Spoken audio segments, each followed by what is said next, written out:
I have, so-called self-appointed doctors and nurses and professionals that come into my live streams all the time.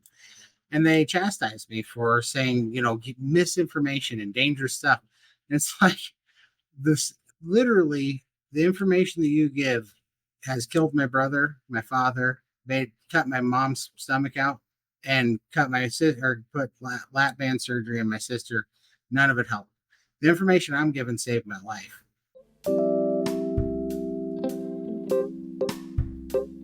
If you've been watching, you know that I take my ingredients very seriously, but there are 3 companies that I have found that I absolutely love.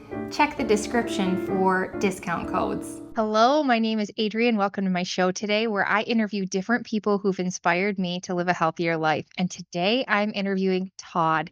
Todd is from The Carnivore Cure. You can find him on Instagram and YouTube. And man, you can't wait for this story. It is amazing. Thank you, Todd, so much for being here.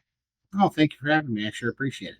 So, Todd, you have found your way to a carnivore eating, but prior to that, what was life like? And could you tell us a little bit about your story and your struggle with health and weight and all the things? Yeah, for sure. I don't know. I was always a big kid. I was born, pretty hefty. Just always big from the time I was an infant to, by the time I was 14, I was 600 pounds, and just kind of working through that my whole life. I was always on some kind of a diet and trying something, and really started dieting hard when I was about 14. Went on a lot of calorie restrictive diets and protein diets and doctors and all that stuff, and tried everything and was on a roller coaster. The only thing that ever really worked was just not eating. Was I always get frustrated with every diet, and then I'd just start not eating, or ridiculously restrict my food to, sometimes 500 calories a day, or just not eat. Some of the most successful runs I had of calorie restricting was like eating twice a week for 17 months. So I'd eat like 2,000 calories a week for 17 months. And I was working in the field as an electrician back then. And I did drop 300 pounds, but the problem is that I wasn't healthy. I wasn't happy. I was suicidally depressed when I did that, and full of anxiety, crippling anxiety. And as soon as you tried to eat again, the weight just came back on so fast it'd make your head spin, But like you can only not eat for so long, and I got very weak during that time. I um, started having injuries because I was getting like tunnel vision when I was like we played softball back then, and I get tunnel vision in the outfield, like when I was running for balls, just because I hadn't eaten for so long. Blood sugar was in the tank, and just that was just a roller coaster. I went through two really long starvation diets and two real calorie restrictive diets in my life before I was 24. And I'd lost 200 pounds twice, and I'd lost 300 pounds twice, and gained it all back all 4 times. It was just a life of trying really hard, holding on to it. And then, I was explaining it that it was like, when people are like, what's the difference between what you're doing now? How do we know you're not going to gain it all back now? And it's like, because all those other diets, I just felt like, I was white knuckling, like I was hanging on the edge of a building by my fingertips, waiting to fall. Because when you're doing it, you can't keep it up for forever. Where this is just piece of cake. This is the easiest thing I've ever done. And it makes you feel good. It pays you back. You get healthy off of it. So yeah, that was basically the childhood growing up. And then I got married when I was, well, where was it? I got married, met my wife in 2009, started working in the office, gained a bunch of weight because I was doing even, more sedentary in the office, higher stress, gained weight back, got sick. And then in 2016, I got pretty sick. My dad got real sick. My brother Ty got real sick, kind of all at the same time. Just a bad time of life. And ended up with my brother Ty and my dad passed away 11 days apart from each other. My wife and I split up that same right there in that time. And I was pretty suicidally depressed. And I was at a point where I was either going to give up on this whole thing or I was going to fight. And uh, after some some deliberation, I chose to fight. And so I just had to start with something. And so I started by cutting out soda because I had something that they told me they didn't think that I actually had it, but that's what they're treating me for. It's called reactive airway disease. And so I always had lung issues. Like from the time I was 18, my oxygen saturation was only 88%. I couldn't breathe ever. I was always out of breath. Always felt bad and I always had like asthma symptoms. And so I decided to cut out all calories in what I was drinking because most of my weight I put on I was really from soda. I'd only eat once a day usually, but I would drink soda all day long. That's where I get my energy from. Was energy drinks, soda, iced coffees, those sort of things, Red Bulls, monsters. And so I was like, well, I know one place I can start, right? So the first thing I started with was I just cut out all calories and I started drinking diet soda. I thought that was better. At least it was a place to start. And so I did that, and it was hard, really hard. It was miserable. But after about, I don't know, 7, 8 months, my lungs were getting better from not drinking the soda and the sugar. And so my brother was into bodybuilding at the time, and he was reading Frank Zane's book. And I was looking for a next step of a diet to try, and I was just kind of grasping at straws. And so we kind of came up with doing Frank Zane's bodybuilder diet, which was high protein, low fat, moderate complex carbohydrate. And so it's like, all right, well, I'll do that then. And that put me on the path of eating dried chicken, brown rice, turkey sausage, low fat yogurt, a handful of almonds, and basically diet drinks. That put me on that path for 14 months. And I never felt worse in my life than on that diet. I was so tired. I was so depressed. I mean, every day was just like finding a reason to wake up every day for 14 months. It was the worst I'd ever felt. Weak, tired, sick, just not mentally in a good spot at all. And so I did that for 14 months and I'd kind of just made a commitment, kind of this was to me at that point was life or death. I was going to do it or I was going to die. But I was like, I'm not going to be able to, I couldn't eat one more piece of dried chicken after 14 months. And in 14 months, I only lost 37 pounds in 14 months of this. I was so miserable. And I was just like, I gotta do something with this chicken because I couldn't keep eating dry chicken breasts. And so I looked up online how to make a better way to make chicken so it's not dry, so it's juicy or whatever. And it came up with sous vide cooking. But I started watching this channel called Sous Vide Everything. So on that channel, they like to cook ribeyes and picanha steak in serum and butter. And I'd watched this channel so many times, and it looked so good what they were doing that when my sous vide machine got here, I thought I was cheating, but I said, well, I'm gonna go get a ribeye and have one ribeye sous vide like these guys did it before I go back to this dried chicken purgatory. And I went to Costco and I actually bought a 4-pack of ribeyes at Costco. But I did the macros on it and I was like, I'm getting more fat than I should, but at least the calories are similar. If I just have one ribeye with nothing else and just seared in butter, I can do that one time and it's not really out of the calorie macro area too bad. So I did that.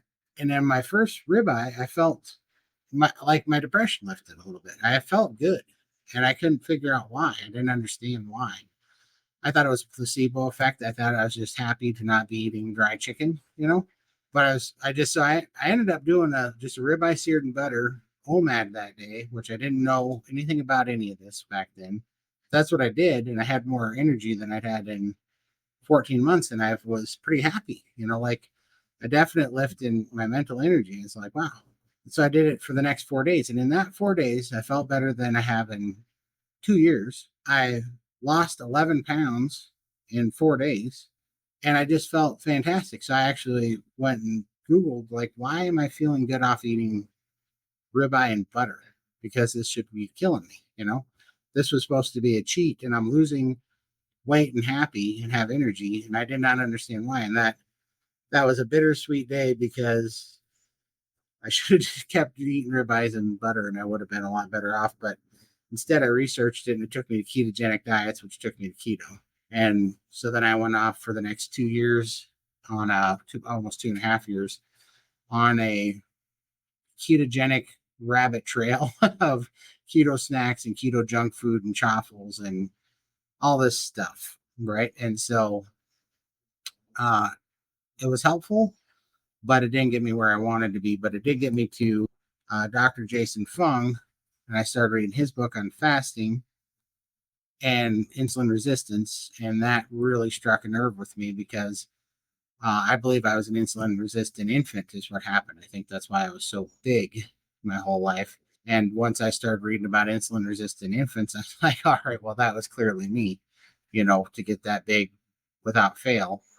So I was like, this is what I got to address. And in that book, talks about, unfortunately, to bring your insulin, your fasted insulin set point down, you just got to do a lot of long fasting, get your insulin set point down. So typical to my personality, I decided I was going to do a 40-day fast, and if that worked, I was going to do another one. So without without any real training on it, I jumped into a 40-day fast, and that was going all right until day 21. Something went wrong. I wasn't sure what it was at the time, but I couldn't breathe. I started having a weird asthma attack one day, and I didn't know why. It turned out that I wasn't taking any potassium, and I was drinking so much to do this water fast that I had worked out all the potassium out of my body. And if you do that to an extreme extent, it actually screws up your blood plasma, and it kind of tanked my red blood cell count because I had messed up my blood plasma because I didn't have enough potassium. So I tanked my red blood cells, and that was in 2021. And I caught COVID right then because without red blood platelets, you have a compromised immune system. So I was pretty weak and not feeling good. I caught COVID. A friend of mine had caught COVID about a week before me. That was his name was Justin, and he was 38 as well at the time. I was a year older than him, and he passed away in the hospital from it. They put him on remdesivir, and they put him on a ventilator, and he passed away. So I was like, well, I'm not going into the hospital for this thing. So I fought it at home with ivermectin, prayed a lot, and kind of fought through it. I lived, but it did turn into really bad pneumonia. I was coughing up blood and blood clots for weeks. I had a terrible fever for 13 days. And when I came out the other side of that, I did survive it, but I had COVID lung and I had congestive heart failure. So the preceding next 3 weeks, I gained 84 pounds of fluid in 3 weeks. I swelled up like just a water balloon. And I was miserable, and I was on death's doorstep. And I was not enjoying it, but I had to tap out and call an ambulance. I had to go to the hospital. Was in ICU for 11 days where they pumped fluid off of me. And that was when they told me that I had COVID lung. They put me on oxygen. So I had to be on 6 liters of home oxygen, and I had congestive heart failure. So everything looked bad. They gave me half a dozen new prescriptions that I needed to take for half a dozen things, and they set me up with a whole bunch of specialist pulmonologists, cardiologists, sleep apnea studies, sleep tests, all the stuff that I was supposed to come back in. And I mean, this wasn't fun, right? Like they brought a fire crew to get me into an ambulance to take me the first time. So, because I was at this point well over 700 pounds, So when I got back home, I did have oxygen. I was on 6 liters of oxygen, and I was in the mid to high 80 percentile in oxygen saturation on oxygen. Now that was the best my lungs could do. So I was just looking at all this medication and all this stuff, and it just reminded me of my dad and my brother and my mom and my sister, and everybody that had been on medication my whole life that I watched. And I never seen one of them get better off of medicine. Not a one. I just watched them slowly deteriorate, and their life became a series of going to the doctor and getting prescribed more drugs and just doing that. So I just I threw them all in the garbage. I never ended up taking a single medication that they sent me home with. I'm like, I'm not taking any of these. I'm not doing any of this. I'm either, this between me and God. I'm either gonna live or die. But I threw them away and started reading my Bible more and just was like, God, this is in your hands. And started thinking about the things, that I had been focusing on before I got the setback with fasting and everything. And I was like, all right, well, I screwed up there. But the other thing that was right there in front of me was carnivore. So I'm like, all right, well, I'm just going to hit this real strict. So I was still on ketovore-ish, but I was like, I'm going to do real strict keto. So I started doing taco salads with just hamburger, kale, a little bit of cheese, sour cream, and that was it. And I was eating these salads. And as I was doing it, I was just starting to eliminate things that would, at this time my lungs were messed up. So the worst they'd ever been. So I was like, anything that would make my lungs feel worse, I would cut out. So first thing I went was sour cream and the cheese because I was having a serious problem with those. And pretty soon I was down to just beef and lettuce, and I don't like lettuce. So I got rid of the lettuce. It was wilting anyhow. So I was just eating beef. And then I was like, I need something. So I added some eggs back in. And I was struggling to give up the diet soda at that time. So I was a fan of Dr. Berg's on YouTube, and he had a thing about maybe making your own lemonade out of volcanic organic lemon juice and tonic water or, sparkling water. So I did that with some electrolytes, and I did that for 5 weeks, was able to kick the diet soda habit, which, by the way, was the worst habit I've ever had in my life. And I've had a lot of habits, and that was the worst one to kick ever, by a long shot. But once I kicked that habit, I was just fighting anxiety attacks and cravings when I was going through that. And I would order Instacart and usually fall off the keto wagon, but at that time I just made myself promise I wasn't going to do that. And I kind of came up with what I call the emergency protocol. I'd bargain with myself and I'd say, well, you can order your pizza or whatever you want, but first you have to eat bacon and eggs until you're stuffed and give it an hour. And if you're still having this anxiety, then you can order the pizza. So I started doing that. And I never failed that one time. Well, as soon as I started doing that and I ate bacon and eggs to get through a craving, it went away. And I got a little bit better every day. And um, in 3 weeks, depression, anxiety was gone after that. I had to get rid of everything. I had to get rid of the diet soda. I had to get rid of the lettuce and the dairy. But when I was down to just BBB and water, the depression was gone. The anxiety was gone. And everything started getting better. Then I started doing Wim Hof box breathing. And in 3 months, I got off of oxygen, and then my heart rate started coming down because I was with 6 liters of oxygen. I was at 87, 88% oxygen saturation. I had a resting heart rate of 107 beats a minute. I was tachycardic.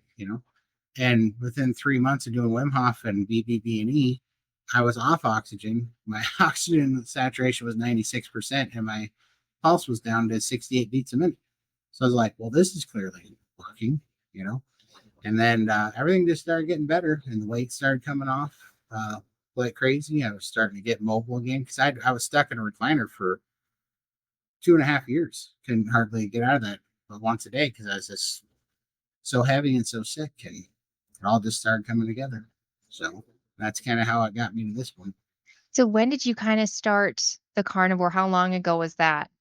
So when I finally got off the keto back and forth, when I really did it I made it a point on January 1st of 2023 was my first day of nothing but BBB and water. So that's my first day, and I haven't missed a day since. I was January 17th, 2023. That's awesome. So before this, so you started out around 700. You do ketovore. Does that slice some of the weight off or not really because of It went up and down, but first of all, I was actually about 600, 625 when I got sick. Went to the hospital. It put me over 700 from the congestive oh, heart the failure. fluid? The Yeah. fluid. Mm-hmm. Yeah, because my whole life, I was between the lowest I ever got in my adult life was at 24. After not eating for 17 months, I got down to 337 pounds. and I was about as skinny as I've ever been as an adult. And I wasn't happy at all, and I didn't feel good at all, and I wasn't particularly strong.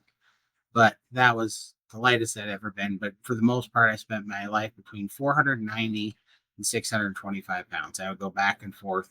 When I was working really hard in the field, that's where, 490 was like my all out, not eating, working hard plateau.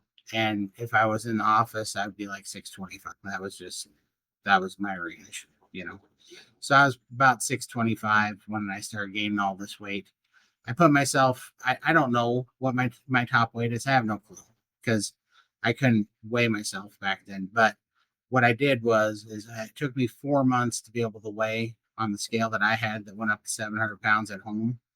And the reason why is because I had so much lymphedema and edema in my legs that my calves were 36 inches in diameter, each one of them. And so my legs were too far apart to fit on a scale. And so I couldn't I couldn't even weigh on the scale. I had till after 4 months. I had done BBB and E perfectly for 4 months. I lost enough weight to get on the scale. When I finally could fit both my feet on the scale, I was at 647 pounds is what I weighed in that day. So I watched what I weighed or how much weight I lost the next 3 months, and I took that 3 month average. I went back 4 months, and that's where I figured that my weight probably started somewhere around 715. I think it was higher because you usually lose more fluid in the first 4 months. So I probably maybe was higher, could have been 740, but I have no clue. That's the range that I was in. And how are you doing today? Oh, today I'm fantastic. Today it's just ridiculous. I mean, I just got back from Texas. I wasn't walking, couldn't get out of a chair 18 months ago. I couldn't breathe. If I thought I was dying, every night that I'd go to bed 18 months ago. Now I'm down to 456 pounds as of this morning. Wow, so Which is you're lower than that set point you kept getting stuck at that you were working your butt off for. for sure, and it's been easy, right? Like it's just been easy. My oxygen saturation is 96, 97. No sign of depression, anxiety. Just everything's healing up. My eyes have healed. My hair's growing back.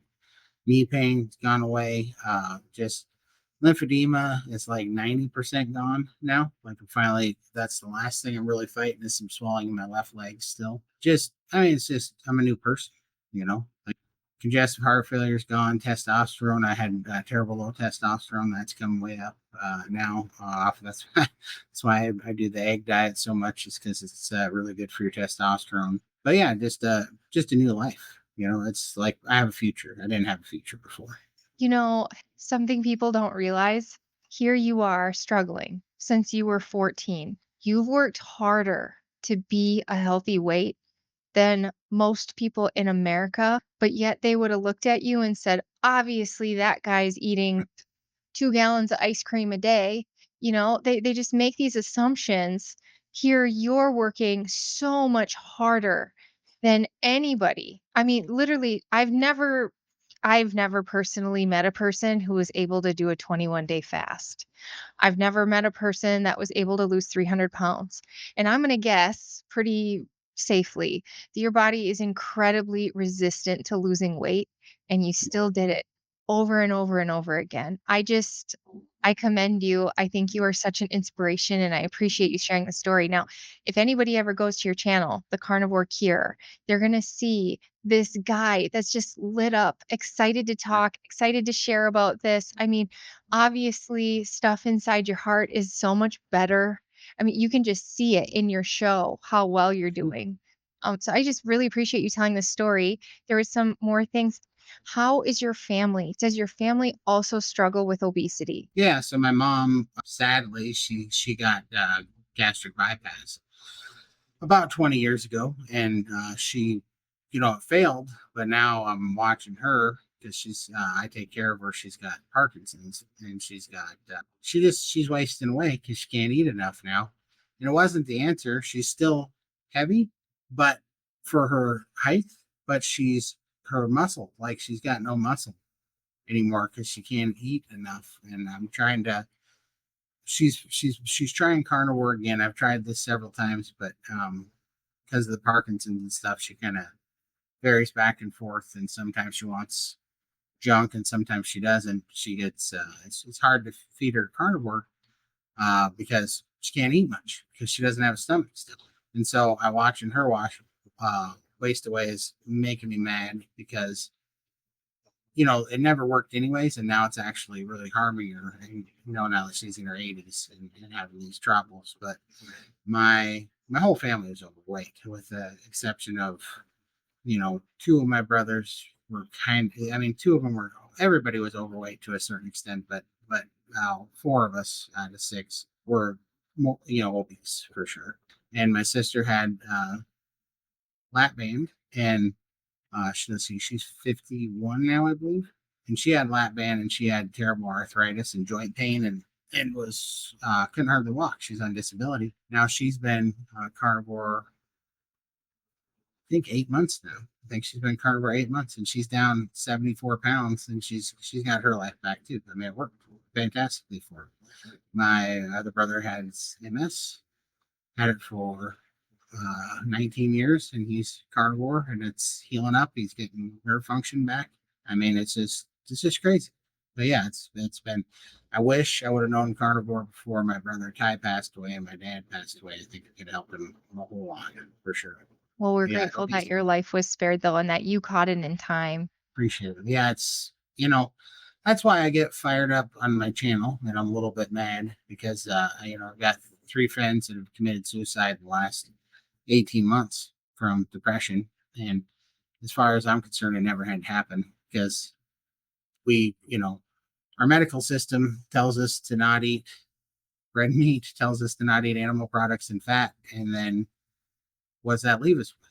It leaves us with all these so-called health foods that are seed oils and hyperpalatable, highly processed carbohydrates that's making everybody sick.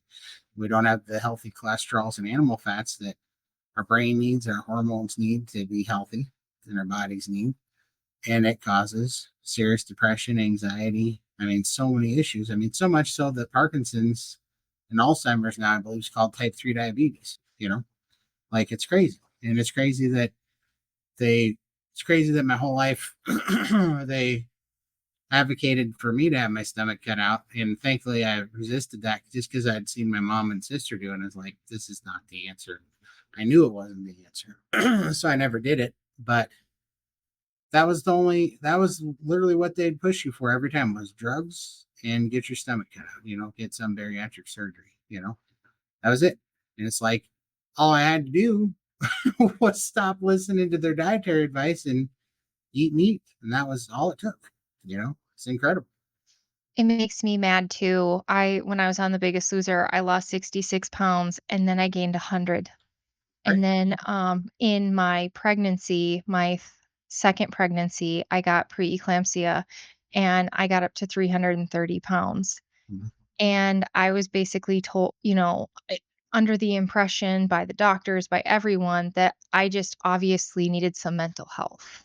When Right. you listen to The Biggest Loser trainer to this day, they blame the contestants for gaining all the weight back and say that we just need more therapy. We just have to work through our traumas. And I agree to fix your relationship with food. You have to work on some of those things, but it's a byproduct. Like you, I am ticked off that they're telling us to eat non-nutritious, addicting foods Right. and then blaming us when we can't seem to control our weight.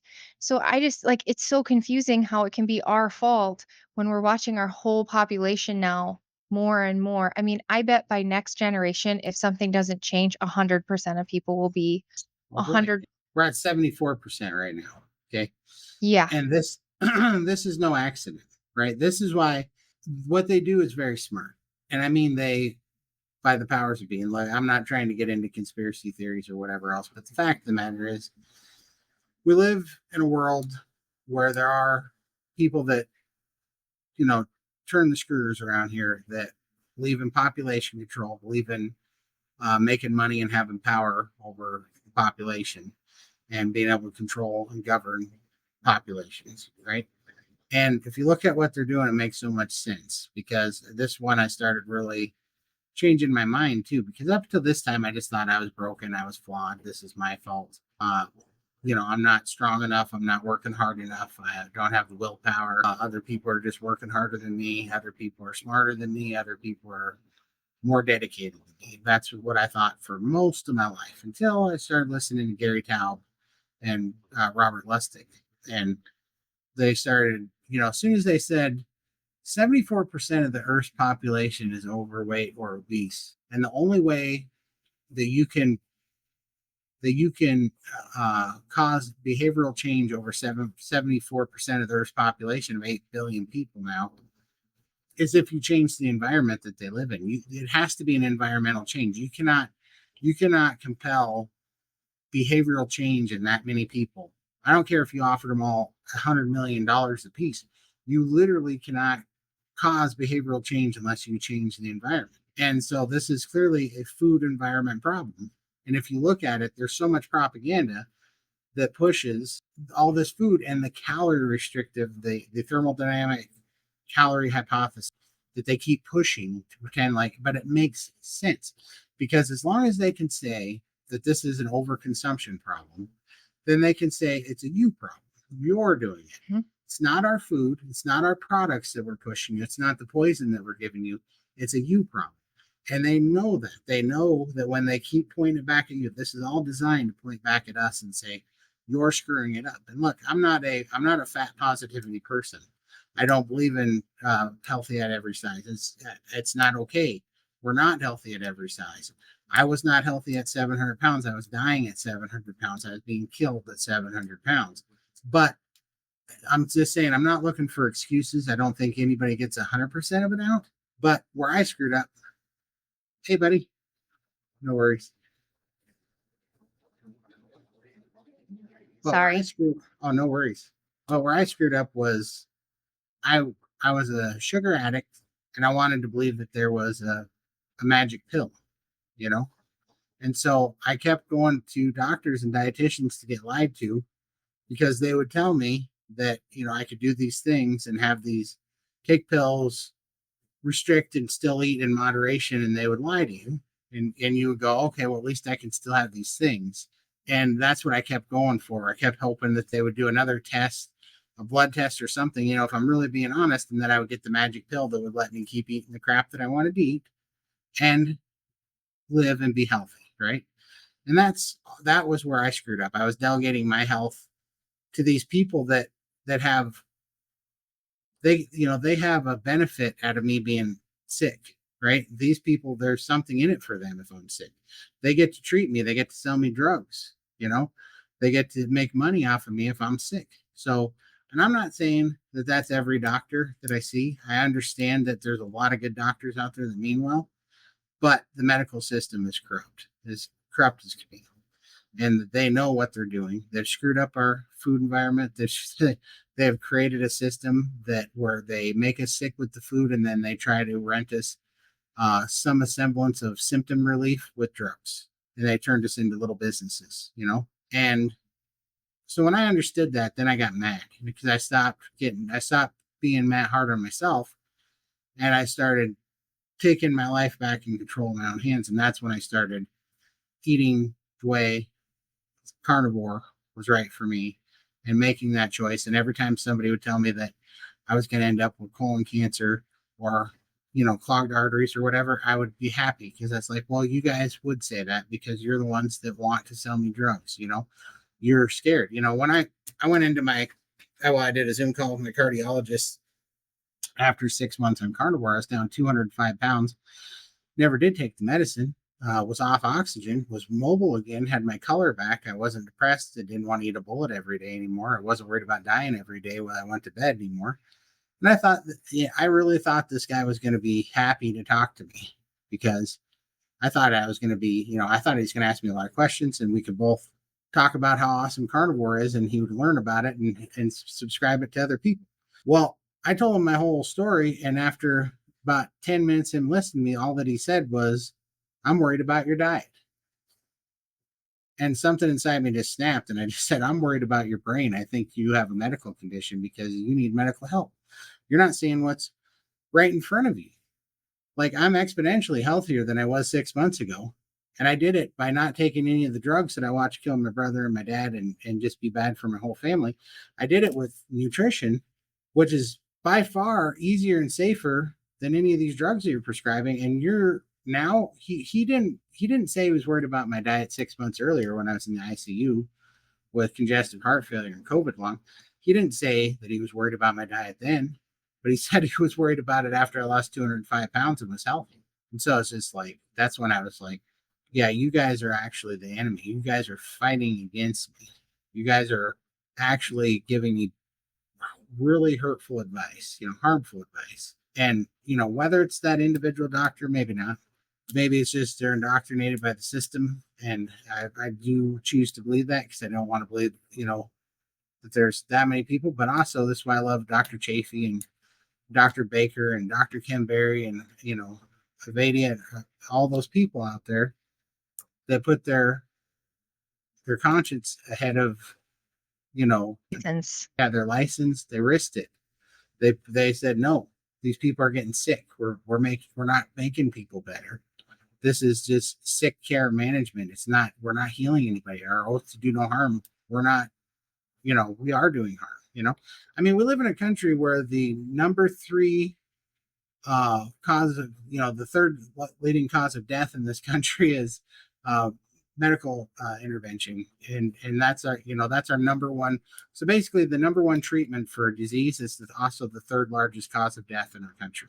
I mean, tell me that's not broken. Also, the number one killer of cardiologists is heart disease. Like what are we doing? This is starting to become very, very clear the path that we need to take. And all of us that are in this carnivore community, and I get it, it's n equals one. There's a lot of things, there's some nuances to people, and there's a lot of people in a lot of different spots. But the carnivore diet is incredibly helpful for being the best elimination diet I think you could possibly be on. And it gives you a solid foundation to work from, and then you can work up from there and see what you can really tolerate from there on out. And because I don't like to be dogmatic about you can't have anything, because the reality of it is some people like Michaela Peterson have such an autoimmune condition they can't have anything. They really can't.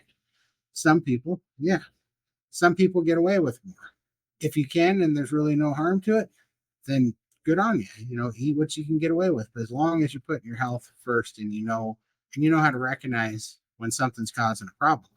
The thing is when we're on the standard American diet and I always just say we're kind of crackheads, right? We have so much going on that we can't trust our own body signals because, I mean, my body signals were telling me to get tacos and, Coca-Cola and pizza, like I couldn't trust those signals back then.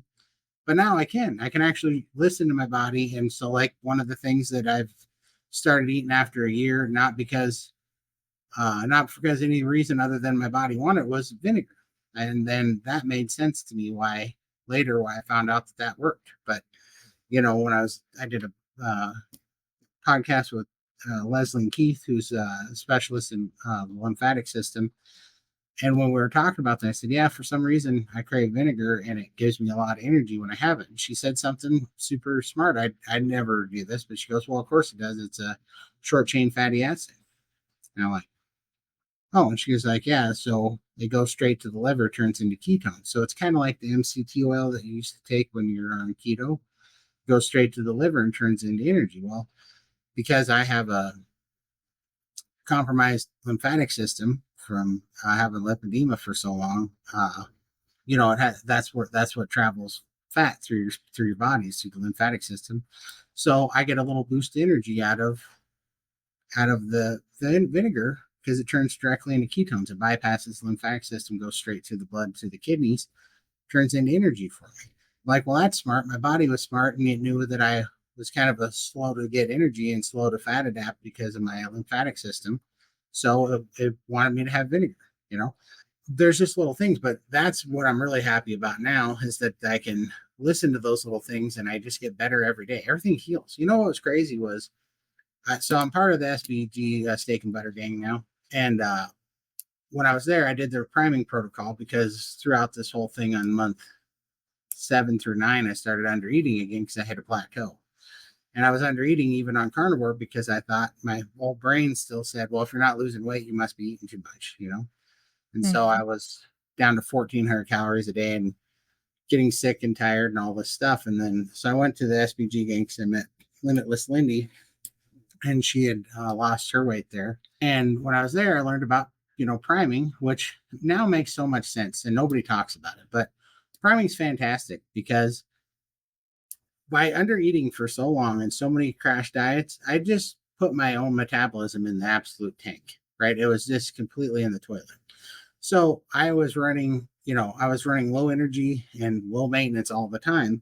What priming does is it actually heals your body, but it also cranks up your metabolism to 7,000 RPM, so that when you finally want to like have a fast day or whatever, well, then now your maintenance is actually up here like at 7,000 calories, 6,000 calories, because you've actually pumped up your metabolism so crazy. So when you do fast, you lose a bunch more weight, and you have so much more energy and you run so much higher. I mean, it's crazy.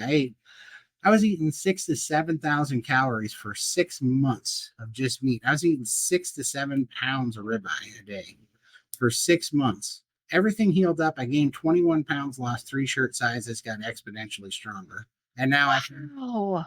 mhm, got exponentially stronger. My eyes healed. My hair started growing back. My eyebrows grew back. My eyebrows, I didn't know this was a symptom of hyperthyroidism, but the bottom third of my eyebrows were gone. Eyebrows grew back.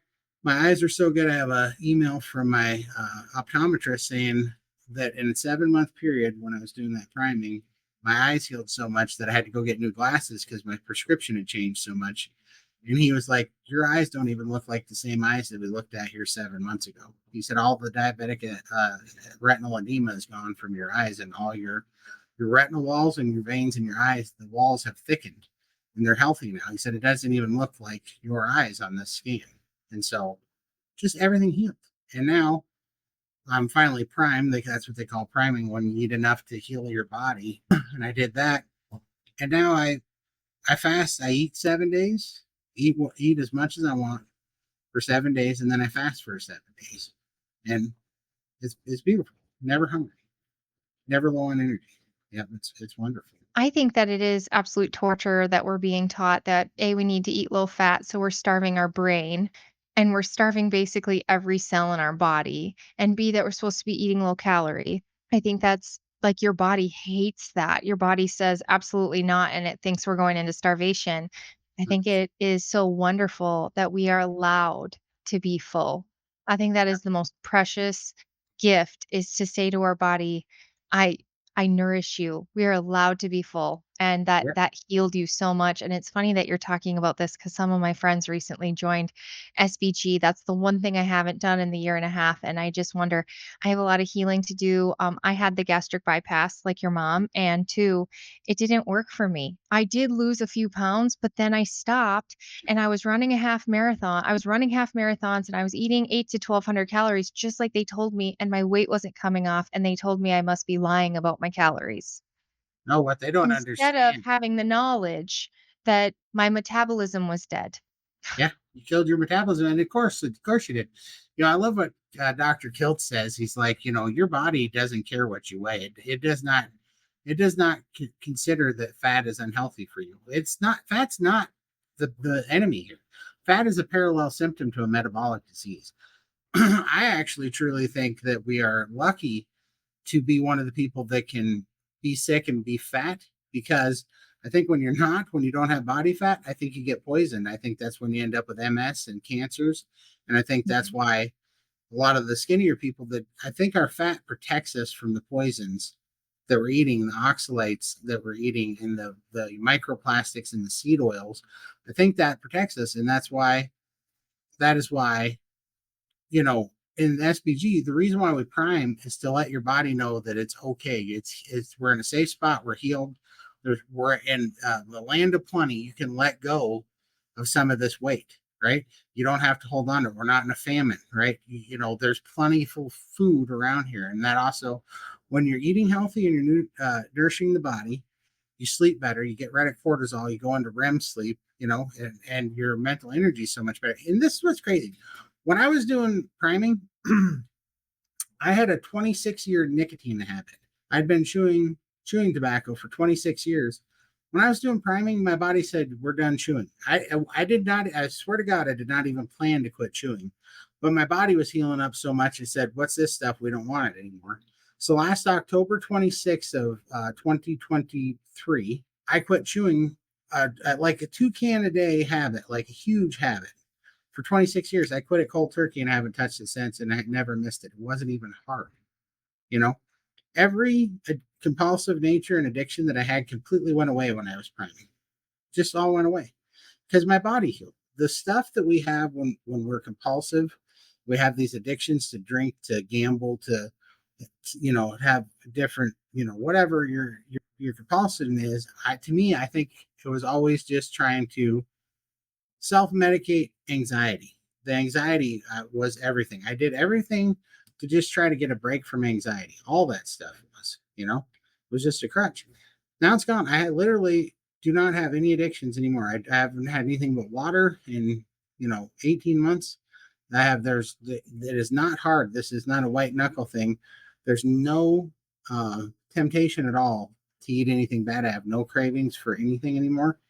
It's so freeing. It's the easiest freeing thing I've ever had happen. It's so profound. It's crazy. I like too how you're talking about the medical system too with so you don't do any sweeteners. That's amazing. That's amazing. I hear that from all the successful. If there's anything that ever trips me up, it's going on vacation and having a sweet coffee and then having to kick that again and again and again just because of a sweet coffee. That was That's it. funny.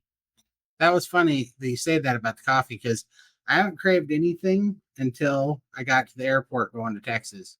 Yes. Yeah, and when I got in the airport, I craved coffee for the first time. I did not know why. But when I got in the airport, and I think it was because before, if I was, I got up at 3:30 in the morning to go to the airport and all this stuff, and I didn't sleep much the night before because I was packing and had a lot of stuff going on. So I think just my brain knew that, oh, hey, the old me, when I'm in this realm of no sleep, up super early, we get coffee, right? And I think my brain remembered that when I was feeling tired. And then I got out of, I got in, let's see, what was the Minnesota, right? The airport. Yeah, I think that's where you were. And I landed there for my layover, and I smelled that coffee right out of the gate. There's a little coffee joint there, and it just smelled like coffee. And I wanted a coffee, and I was like, "Oh, this is interesting. This is the first craving I've had in 18 months."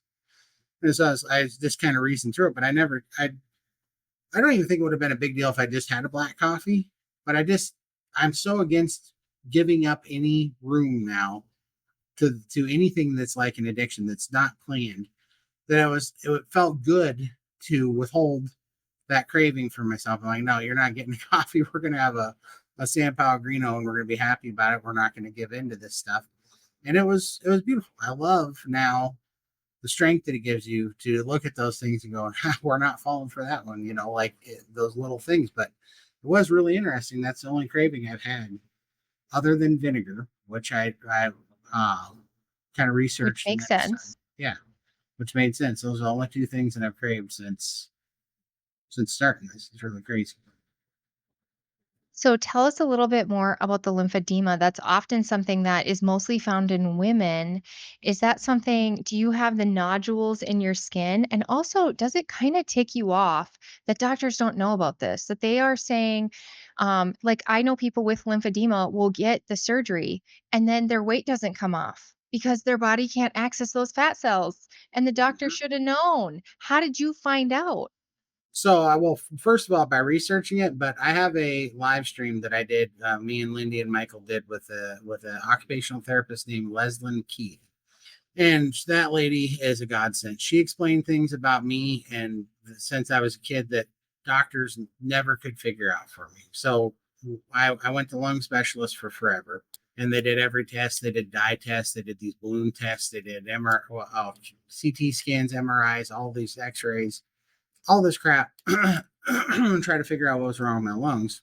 And they finally go, well, we're going to diagnose you with reactive airway disease, even though that's not exactly what your symptoms match, but it's the closest things that your symptoms match. So we're going to treat that. So that started me on inhalers, nebulizers, and Advair, this powder that you breathe in, which was several $100s. When I It never worked. None of it ever worked. And I just could never breathe. And I mean, I'd always have these asthma attacks that were caused by exertion. And but anyhow, when I was talking to Leslie Keith the other day, she goes, "Well, yeah, that happens when you have an issue with your thoracic duct on your spine, and your lymphatic fluid leaks out of your thoracic duct by going backwards. It goes into your lungs, and you have inflamed lungs like that." And she said that's very standard, because she goes, I got my belly is kind of like this long apron thing that I've had since I was a kid, and I never knew why. It's very flat, but it hangs down. And she goes, "Yeah, when you have a belly," she goes, "you actually, most of your weight's probably actually lymphatic fluid." She said, "You've had a lymphatic problem since you were a teenager." And she said, "You fit the you fit all the, the telltale signs, having an apron and having those lung problems. You had a thoracic duct issue." She knew it just like that and pegged it for me. And nobody else even talked about it. So basically, I started learning about it because when I got congestive heart failure and I gained so much fluid, they talked to me about lipedema, lymphedema. I had these hardened nodule masses on the back of my calves. I mean, my calves were so huge. My calves were just that big, each one. They're massive. They weighed so much that I used to have to tie ropes around my own ankles to pull them up onto footstools to try to sleep at night, because every recliner, I would break the footstool part because my legs were too heavy. So I had these climbing ropes, and I'd pull my feet up on top of these footstools. But the problem was my legs were so heavy that it would actually pull my hip out of socket. Like if my leg was pulling on my hip, it would get like I would get to where I couldn't bend my hip because it was half in, half out of socket. So I had to be real careful because my legs weighed just a ton. And if you leave them down, then fluid never comes out of them. So you got to lift them up to try to get them above your heart to try to get the fluid off of them. And so that was some of the stuff that I used to deal with. So I knew I had all these issues. Well, when you stop eating carbohydrates, the hydrates being the water part, the 3 molecules of water, or what is it, 7 molecules of water for every 1 molecule of carb, I believe, or whatever, carbon. One, you naturally have less fluid in you. Two, it's you have way less inflammation. It's an anti-inflammation diet. So when you don't have the inflammation, it also lets a bunch of that fluid go. And so then that stuff started helping. Your heart starts pumping better. It starts getting the fluid off. But then I started working with Michael and Lindy when I met them, and they showed me how shake plates work. I got a better bed. They got my feet above my heart, and just started working on it all a little bit at a time. And now it is 99% gone in my right leg and 90% gone in my left leg. And I'm just still working on it. But I know now that it's going to heal. But that interview with Leslie Keith was just, everybody messaged us that this was the best lymphatic information I've gotten, anywhere on YouTube. And I was talking to her, and I asked her the same thing. I'm like, how can we have surgeries then? Doesn't it just like, because I'm going to have to go get some skin surgeries here in the very near future. And I'm like, so now I'm worried about causing problems with my lymphatic system because I'm going to get all this stuff cut off. And she goes, now they have lymph sparing plastic surgeons that spare your lymphatic system, that know where to cut and how to cut around your lymphatic system. So I need to know more about I'm gonna have to watch that interview because I was 330 pounds. I have skin, but I'm petrified of I've seen now a ton of people who get it and then from their waist down blows up. yeah, for sure. There's a lot of people that have that. So we have to go. You have to do it in a certain order, from what I hear, and you have to get with a lymph sparing plastic surgeon that can spare your lymphatic system when they do it. And so, Wow. yeah. Also, there's That some is really, great that you know that. Are you gonna have to travel really far, you think? I don't know, but I'm going to be happy to do it because if it spares my lymphatic system, this is just the last hurdle as far as I'm concerned that I have to go through. But I'm going to be happy to do it. I'm definitely going to put the information out there. I want to do it just to put the information out there. But I don't know. It's going to be kind of interesting. There's some things I want to do before I get it, if I can swing it. But I'm planning on seeing a lymph sparing surgeon. I want to get a hyperbaric oxygen chamber. They're not as expensive as they sound anymore. So you can get them because that is really good for wound healing, and it also causes new uh, new capillaries to grow in your tissue so that it'll heal those affected places, you know. And then also, when I was talking to Leslie and Keith, there's new technology coming out where they'll do a dye test in your lymphatic system and take a picture, and it'll show you which lymph nodes are leaking, so they can actually go and stop the leaks. They believe in the very near future here, they're going to be able to heal or to surgically, I guess, remove the lymph nodes that are leaking. And not only will it show you which ones are leaking, but it'll show you where the fluid is going, because it could be causing, like, your lung issue, it could be causing issues with different organs, it could be causing issues in different joints when that fluid gets in there. So it'll show you where the fluid is going and what it can be affecting. So the technology that's coming up is going to be pretty good for helping heal the lymphatic system. I'm pretty I'm excited. gonna go check that out for sure. Just like you, my tipping point that was like, I have to do something was long haulers. And they say, what is it? Nitrous oxide. There's a nitrous oxide issue. And Mhm. I think that has a lot to do with what you're saying. And so they say that the bariatric chamber is really great for us. So that's very interesting. I'll have to ask you how I get one too. I don't know where I'm Yeah. gonna put it. My husband's gonna be like, what the hell? Well, yeah, and they're not that bad. They just sit on the floor. They're a soft one, but it does get up, I think, to 1.3 atmospheres, which is really good. You know, it's just as important for the oxygen. So you sit in them for about 2 hours a day if you want to, but it's just as important that you get the oxygen, the pressure into your cells as much as it is when it leaves so rapidly, because it causes a kind of a stress response that your body responds to. And so it puts out a bunch of extra, I think it's like up to, I think it was like 300% stem cell increase, and like 800% growth hormone increase when that happens, because it's a stressor and your body responds to it. When you rapidly lose the atmosphere pressure and the oxygen comes out of your cells, your body responds to it and it starts creating stem cells and growth hormones and pumping it out, which is basically, if you do that with some fasting and autophagy, and it really helps repair damaged tissue. So it's really healing. It's super healing.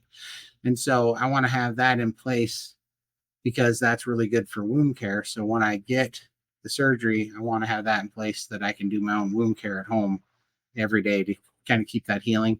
And I'd like to swing by the Panama Stem Cell Institute and get a round of stem cells one time about 4 months before I get the surgery. I think that I've been doing some research. I think that'd be the best plan of attack, because the stem cells will be at their peak of performance right when I get the surgery, and then the hyperbaric therapy will help produce more stem cells, and I think it'll heal up really good. That's kind of my plan. How long do you think until you have this? So I was hoping to have it this winter, to do my first skin surgery this winter, but I've watched a bunch of videos on it, and they want you to be as lean as possible. They said for things to heal up, it's good to get as lean as possible. And I can't do it in the summer. My work schedule's too busy in the summer, so I'm thinking no later than the winter of 2025 is when I'm planning to start my first rounds of skin surgery. I can't wait to follow this. My plan, because like you said, get as lean as possible, is when my final kid goes to school. And that's in 4 years. And so so then I can watch and learn from you because I'm petrified. I had this surgery that was supposed to fix me because, like you, I thought I was broken. I wasn't broken. The food is broken. For sure. And 100%. now I am broken. And whoever came up with this, I feel like I'm part of what's that show? The Hunger Games, Right. where all the people in the capital, they're just crazy and they're throwing up all their food and ha ha ha ha ha. And they would have come up with something crazy like this, like let's chop our stomach apart instead of fixing what the real problem is. Let's just For sure. reroute everything. Like Yeah, a mad person came up with this. absolutely. It's so ridiculous. I have, so-called self-appointed doctors and nurses and professionals that come into my live streams all the time, and they chastise me for saying, misinformation and dangerous stuff. And it's like, this literally, the information that you give has killed my brother, my father, made cut my mom's stomach out.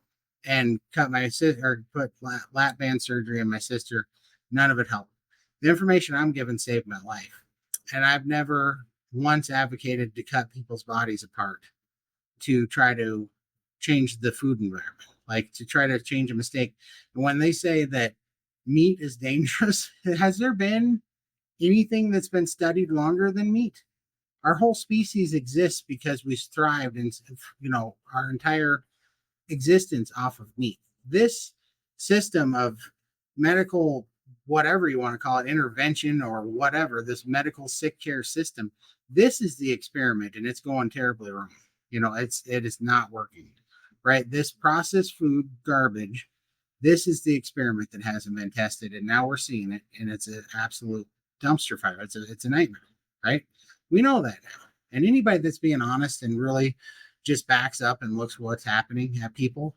I mean, just go outside, go to a movie and look at all the sick and fat people that are out there. And I mean, I say that with all the respect in the world, but there's some big people out there now that are suffering, and they're in wheelchairs, they're in these scooters, they're everywhere. The children are really big, and they're insulin resistant children with just crappy diets, and they go home and their parents are giving them Pop Tarts and Honey Nut Cheerios and all this crap.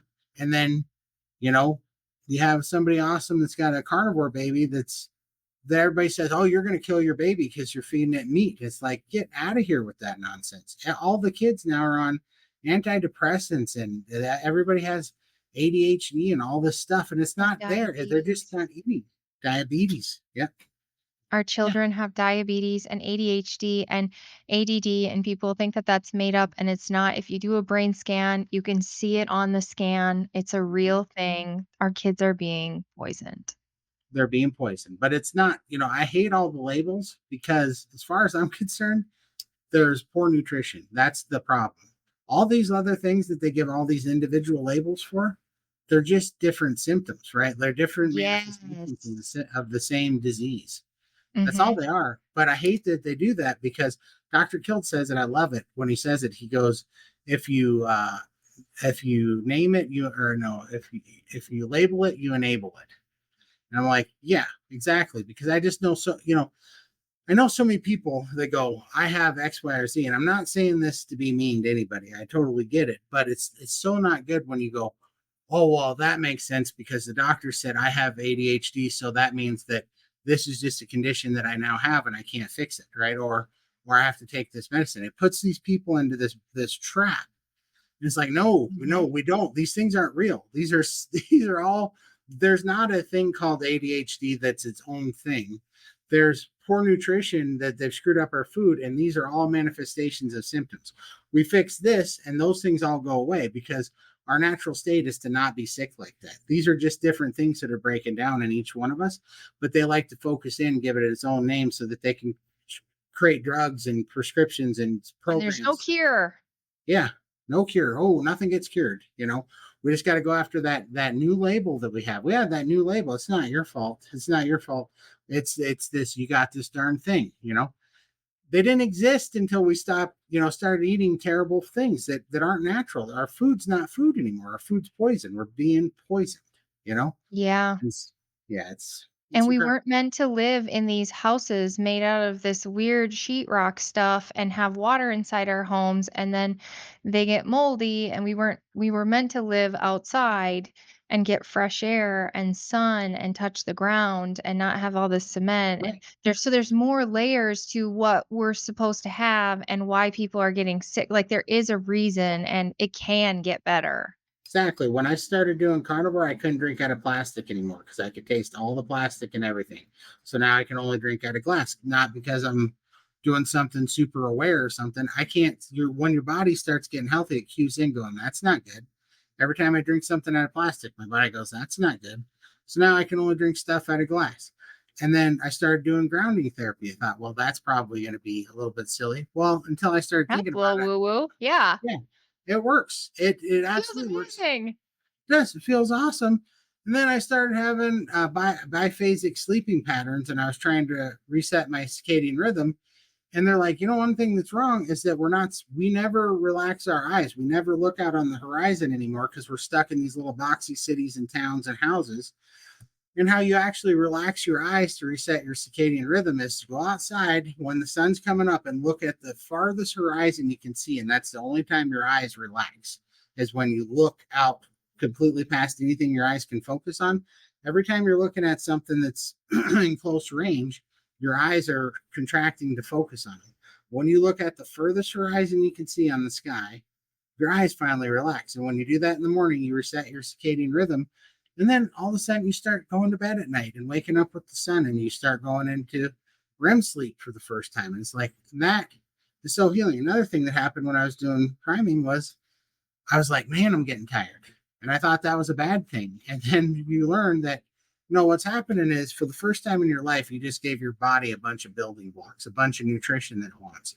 Now it's putting you to sleep, and it's saying, I want you to sleep so that I can go repair your body, because we have these materials now that I've been needing for 30 years. And so when I was going through priming, you would eat a bunch, but then you go to bed. And I would sleep for like 9 hours, which was, I used to not be able to sleep for 5 hours. I'd sleep for Mhm. 9 hours. I would wake up, my face would be thinner, my complexion would be better, my color would be better. And I was like, Yeah. my body is taking these raw materials, it's putting me to sleep. It wants me to lay down and relax so that it can go to work all night, and it's healing me. And that was when the hair started growing back on my eyebrows from the thyroid. Oh, and the other thing that I started doing was this iodine. This is the closest thing to a miracle I've ever done, which is this Lugol's iodine. But I've been taking it for a while, didn't notice a difference. I was taking the 3 to 6 drops a day, and then I watched Ken Berry's video with Dr. Brownstein about that we're all massively underprescribed, and I started taking 50 milligrams of this a day, which is massive dose. It's like day and night difference. This is my new favorite thing right now. That's given me so much energy and stamina back. It's not even funny, and it's healed my thyroid and my throat. I used to have this weird kind of like throat cramp in my throat. That's what got me researching it more, because I found out that can be the beginning of a goiter, and then most goiters are caused by lack of iodine. And so when I watched that video and I started doing it, I kid you not, it's the closest thing to a miracle pill, like day and night difference I've ever done. And had a couple people doing it now that said the same thing, that it was like turn the light switch on. It is crazy how good this is working. But with just these little tiny few things, I don't take any supplements other than iodine and amino acids. Those are the only two things that I take now. And I mean, you know, it costs almost nothing to take these, less than $50 a month. And I was taking hundreds of dollars in prescriptions before a month. It's Mhm. incredible. And did you ever suffer from brain fog? Because man, you are sharp as a whip. I mean, I, truly, I have a hard time believing anybody is, what do you call it? When people are rude, the trolling. oh, It's hard to believe anybody could possibly troll you because I felt like I was researched. You are researched.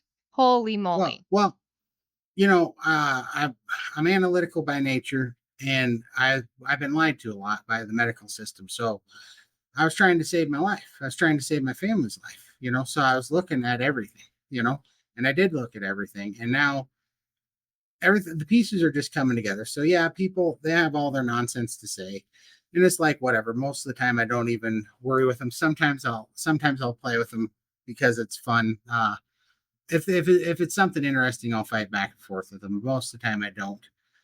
Just I don't give them a platform, because there's plenty of the truth is at the top. You can see this in everybody's health. You can see it in the life that me and you have back in our face, right? I was looking at your old pictures, and I could see that light that went out in your eyes too. That's what we talk about. We call it the carnivore glow.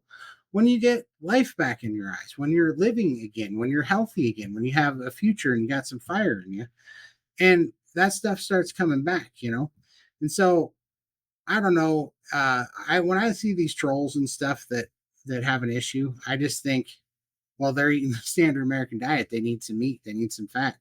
They need to heal.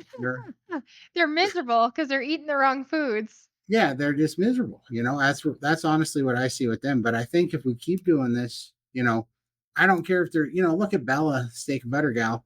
She's vegan for forever. For like 7 years, and this is she had a complete turnaround in just 7 months of eating meat. and that's where all this stuff comes from. So I think if we just keep putting it out there and we keep talking to people, but we keep being the example, they're going to watch us. I know in my life that's why my sister's doing carnivore, was because she saw the change in me and she's like, oh, this really works. Well, then when she started doing it, and just like you, her husband had long haulers and he couldn't get away from it for nothing. He had it for 2.5 years. Well, then my sister started doing carnivore. Her husband got on carnivore. Now her daughter's on carnivore. His long haulers went away, completely gone.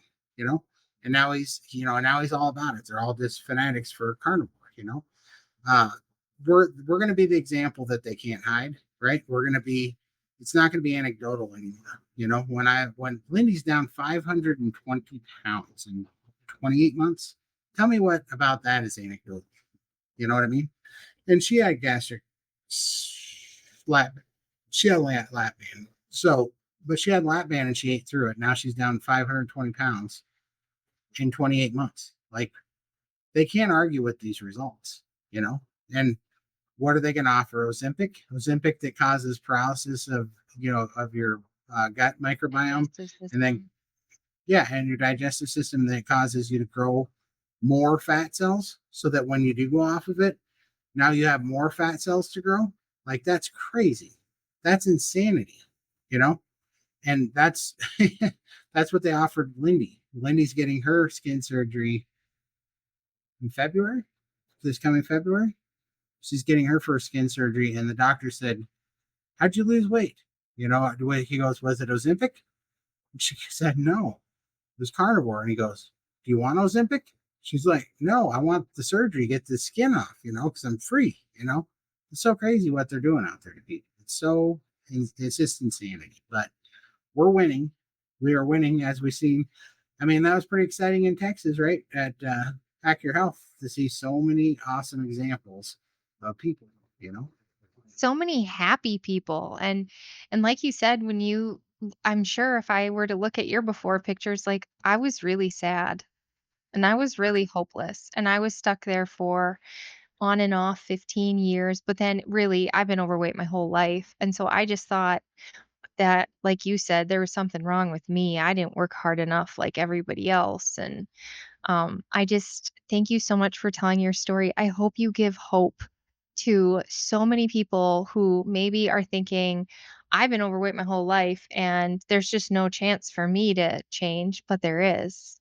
There is. There is, Done it. I've done it. Lindy's done it. Thousands of people. yeah, Michael, me and Lindy, Michael. me and Lindy were talking, and that's how we came up with the show that we do, 700 plus and counting down. Because when I was doing carnivore, I was looking for somebody that was my size, and I didn't see anybody that was my size that had done it, and but I was about 6 months in when Carrie Mann at Homestead Howe kind of brought Bill from Alaska. I don't know if you know Bill's story from Alaska. Mm. Yeah, he showed Bill, and Bill was, fighting for his life. When I saw Bill, that was when I decided to start my YouTube channel, because I was like, I got to tell Bill, because I know he's looking for somebody that's my size, and I was looking for somebody that's my size. I didn't see him. So like, I got to tell Bill. So I started a YouTube channel, and that's why my first two videos was, the first one was me telling my story. The second one was a message to Bill, so that he could have some hope and know that this is something he could really lean into, and it would work, like, to not give up, to really go for it. And so I put that out there. Well, Lindy found me because she started her YouTube channel right then to send a message to Bill as well, because we both saw Bill and we were both looking for somebody to look like us.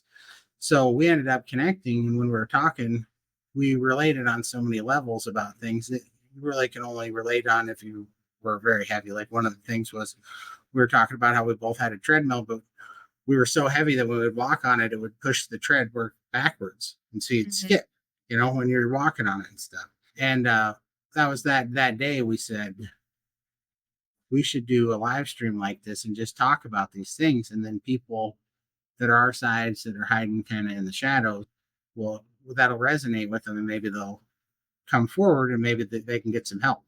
So we started doing that. On our second week, we found Michael came to us, that's on our show now, and he's been housebound for like 17 years, 17 to 20 years. I can't remember, but he's been stuck in the house for basically 17 years, almost 2 decades, and he was over 700 pounds with lymphedema. And so he started working with us now, and he's down 165 pounds now. And he's completely free from sugar addiction and all the food addiction. He's 100%. He's a huge part of our show now. And we're hoping to see him in Florida at Hack Your Health 2025. So he should be You coming guys need your own panel, Robin. someday. I mean, truly. But yeah, it's going to be I awesome. think if you guys had a panel, it would have to be on the keynote stage because it would be packed and people would be crying. And That'd and be that's awesome. what I love about this community too. I think in this community, people look and instead of looking like the medical system does and saying, "Oh, they did this to themselves," we look and see metabolic syndrome. We look and see lymphedema. We look and see healing that's needed. And so it's just such a but like you said, it's not an excuse, it's a place to take action. But It once you is. know and then you can take a little bit of that self-blame off. You can take a little bit of that layer of just that's holding you down a little bit. You can just take it off and then take action. Yeah, absolutely. And that is important to make that distinction because there's so many people.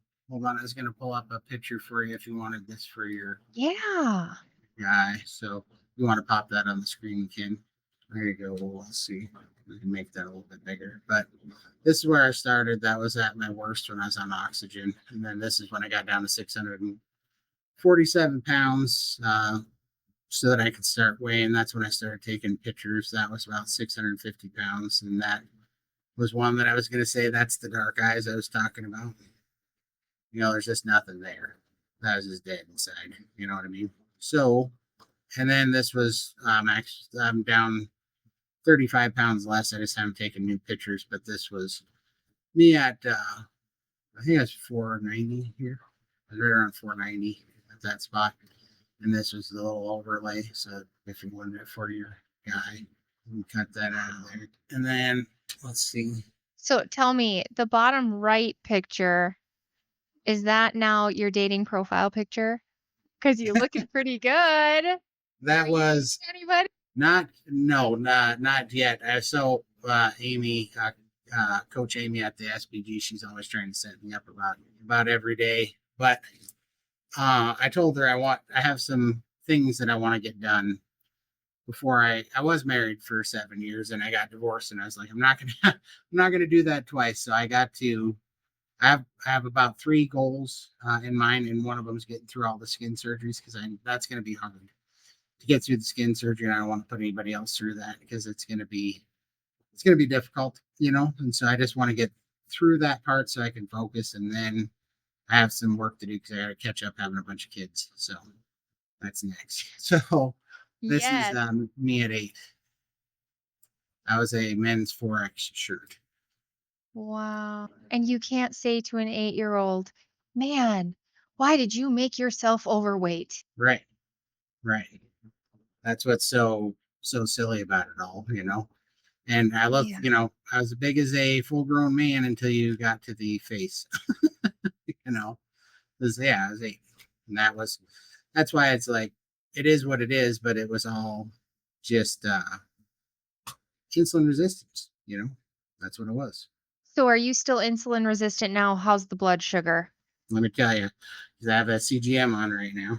Did you get it from Dr. Boz or do you wear it all the time? I've got my first one ever. Dr. Boz was giving them out at the Hack Your Health. I wish I would have got one from Dr. Boz. I did not, but I did get one at Hack Your Health. I'm not going to say how or from who, but a special Australian brought me one from Australia, which was funny because I had to use a VPN to get an Australian app to read it. Yeah. So, but yeah, so it was pretty funny.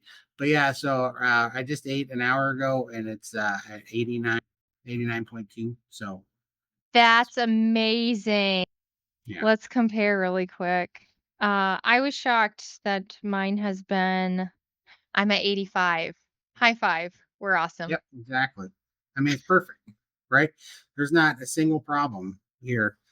And it's like, I don't know what these people are talking about. I'm getting ready to have a full blood panel and a new EKG for my injection fraction rate, so I can show that. And Philip Avadia said he would read my EKG for me and do the comparison. So I'm looking forward to that. So we're going to do a video together. So just so that I can shut up all the people that are saying that I'm going to die from congestive heart failure because I'm eating meat, because I know it's healed. I know it's gone. And then I'm hoping to get Ken Berry. I talked to him and he said he would read my blood results, my new blood test. So I'm hoping to have him do a video with me so I can shut up all those people and show my actual blood results. And then and testosterone. 'Cause my testosterone was really low when I started this. It was 237 total testosterone. It's terrible low. Which, by the way, I had to force, after reading Jason Fung's book, I had to force my doctor to take that blood test because he said I didn't need it because I didn't match the symptoms. And then when it came back, he goes, "That's the lowest testosterone blood test I've ever had come back in here." And I had to force him, after reading Jason Fung's book, to test my testosterone too. That's how crazy those Yeah. people. Yeah, I do have to say there are getting more and more. I locally know a guy who is a cardiologist, and I was afraid to tell him, "Hey, I'm on the carnivore diet." And much to my surprise, when I told him, he said, "Yeah, that's great." He said, he said what he's been taught his whole life is turning out one on one. He's watching the stories that it's not true. So I think we got to just keep sharing. And I think the tide is going to turn until YouTube says no more. absolutely. And You're then we'll winning. find a different way and a different way and a different way. But Todd, you're such an inspiration. I really appreciate you taking all this time to tell us your story. If anybody wants to check him out some more, we have a great show. Like he said, he's with Michael and Lindy over there on the Carnivore Cure. You can also find him on Twitter at Carnivore Cure and Instagram, The Carnivore Cure. So thank you so much, Todd. Have a great night.